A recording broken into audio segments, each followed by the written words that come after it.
New Jersey residents have seen their energy costs surge in recent months. Madison Alworth is here. Good morning, Madison. How much are their power bills going up? What's behind this surge? So bills are up 20%, and there's a lot of finger pointing.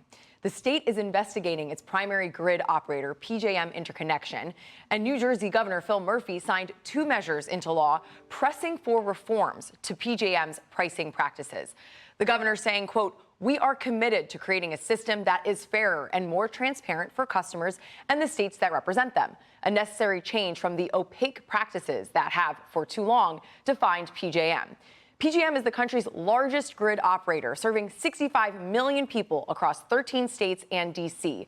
PJM tells Fox Business, quote, "We understand the political motive to shift blame for high electricity bills, but the fact remains PJM operates as a not-for-profit that plans the power grid and administers federally regulated wholesale electricity markets.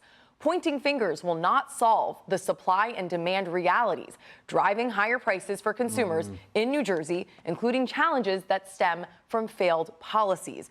Republican state senators seem to agree. They say the state focused on green energy and moving away from natural gas at a time when energy demand is going up.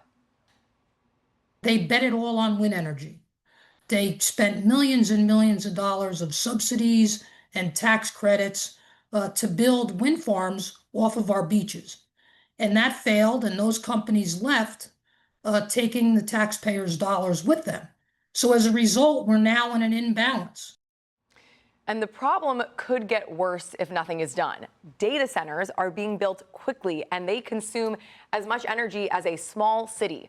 PJM projects that by 2030, electricity demand will increase by 32 gigawatts. 30 of those gigawatts coming just from data center demand. Madison, I think I told you, I've got a house in Cape Cod, Massachusetts. Same thing is happening there. Energy prices way up. You know what they have in common with New Jersey? Windmills. They were convinced that windmills were going to do what they haven't done, provide all this extra energy at lower costs. It's gone the opposite way. They've cost a lot, and they're costing consumers a lot of money too. I appreciate it.